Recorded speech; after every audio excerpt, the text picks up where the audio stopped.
today's the day. We are supposed to be getting our Christmas tree seedlings in.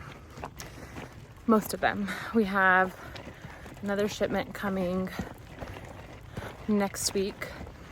And fingers crossed, those will be a little bit of an older tree. So they'll be ready a year. Literally, as I speak, the UPS man is coming down the driveway.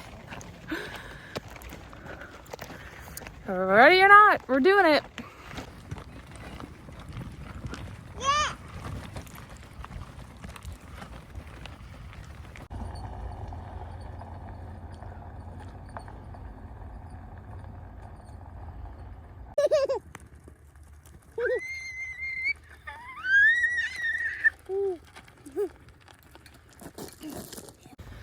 Kind of had this pit in my stomach all day, and I wasn't really sure what it was like, what the cause was. But seeing the UPS truck kind of made the pit sink a little deeper. So now I'm probably thinking it was just like the fact that it starts today. We have a lot of work ahead of us this week, and we're doing it. We're actually on our way, walking down the driveway to the front of the property to mark some more rows for where we'll be planting our trees, just so it can hopefully be a seamless process later this week. Hey, what's in there? First round of Christmas trees. 2032. This could be someone's Christmas tree in that box. Official unboxing.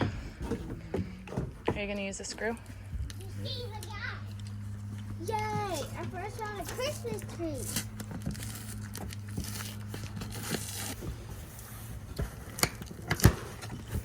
Oh, it's in there! White pine? Wow. Okay, we don't want to just take out one. Oh my gosh, it's beautiful. I love it. Wow, that's bigger than I was expecting it to be. Yeah. Pretty cool. Yeah. Okay, let's put it back in because we don't want the air to Now can you take a video? get to the roots. Engine right there. Well, that was exciting. Went back to take a peek at the trees, check on how cold they were. They were mailed frozen, and we don't want them to dry out. So now it's a race to get them into the ground as fast as we can. Luckily, my parents are coming tomorrow. My in-laws are coming to help. It's gonna be all hands on deck. Oh my gosh. I have like a surge of adrenaline. So if anyone is like an adrenaline junkie, order yourself some Christmas tree seedlings.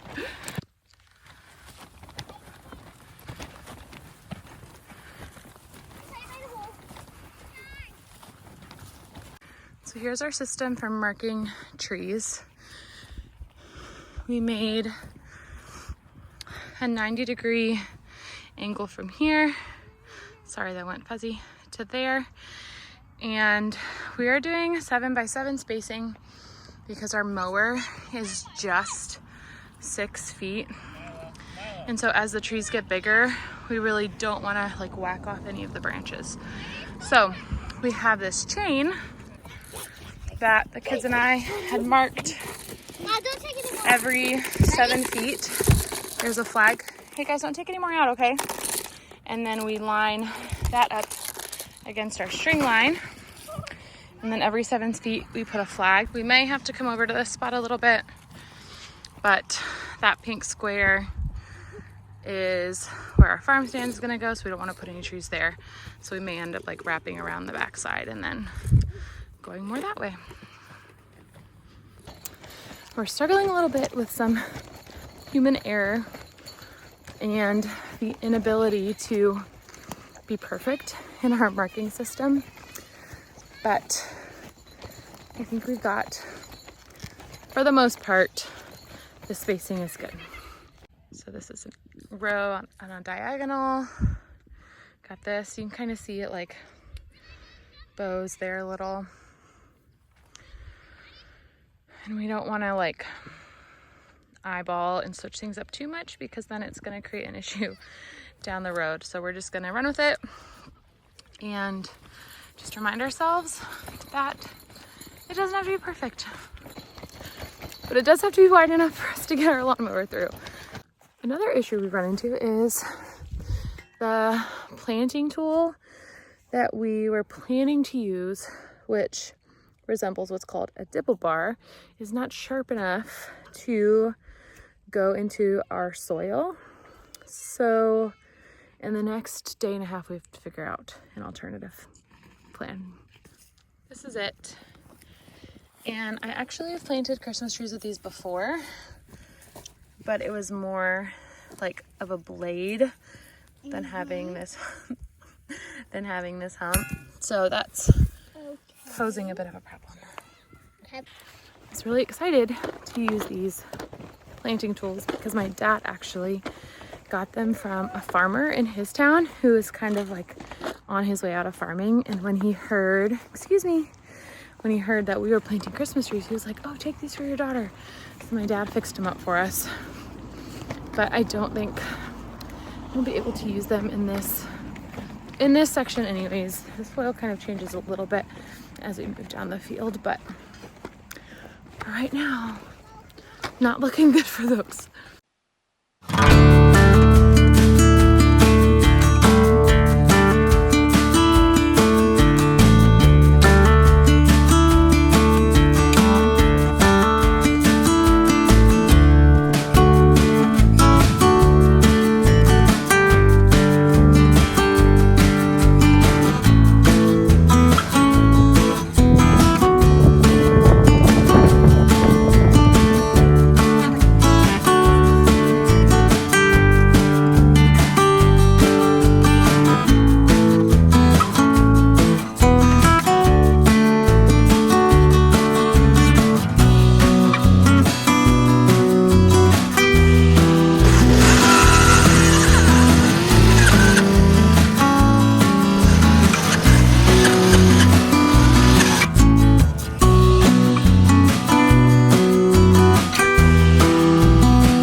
One box done of white pine.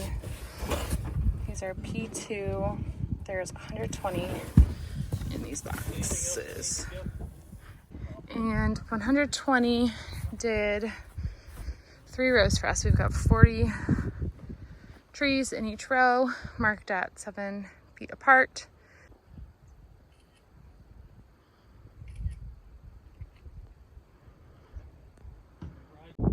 We're on day 2 of planting, and we have about 5 full rows of white pines planted, and I think we just ran into an issue with the auger. So trying to troubleshoot that now. The white pine has a lot bigger of a root. It is called a P+2. Our Canine fir have a lot smaller of a root, and so we will be able to use a hand drill auger to get those in, if not a different kind of dibble bar than the one that we were trying to use. So we just have to like get through one more box of these white pines, which is 3 rows with this auger, but I mean, it's been running nonstop, so I'm not surprised that we're having an issue with it, even though we just bought it yesterday. Show you what the white pine is looking like. It smells so good. So this is what it looks like when we get them. It's pretty big. Bigger than I was expecting. I mean, this is what we ordered, but it just, in my mind, they were gonna be a lot smaller. So, keep those closed until we're ready to plant them. We'll put a handful in a 5-gallon bucket, and then we take that 5-gallon bucket out to the field. We want the roots to be open to the air for the least amount of time possible.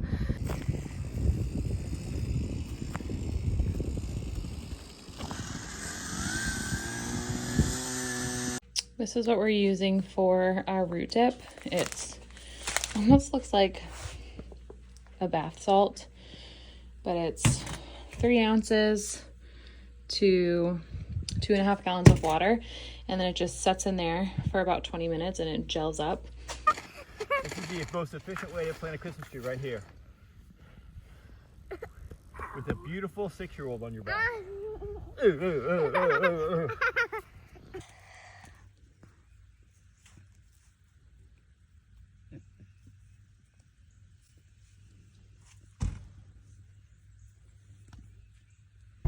So,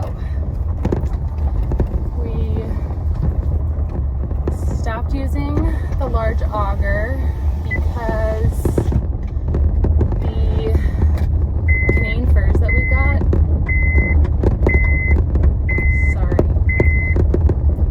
the Canadian firs that we got are a lot smaller, the roots are a lot shorter, and so we have been doing those by shovel, and I'll show you here in a minute what I'm talking about, but it goes by a lot quicker, but we have a lot more of those. So it's kind of like this catch-22. It's been really interesting to see the different kinds of soil that we have, even in just like that one small area, because sometimes it's like really clay, heavy clay, sometimes it's like clay and sand, sometimes it's rock and clay or rock and sand. So it's just like kind of wild how different all of that can be. But we are marking for some more rows so that we can be ready to go for tomorrow and breaking for dinner and ice cream.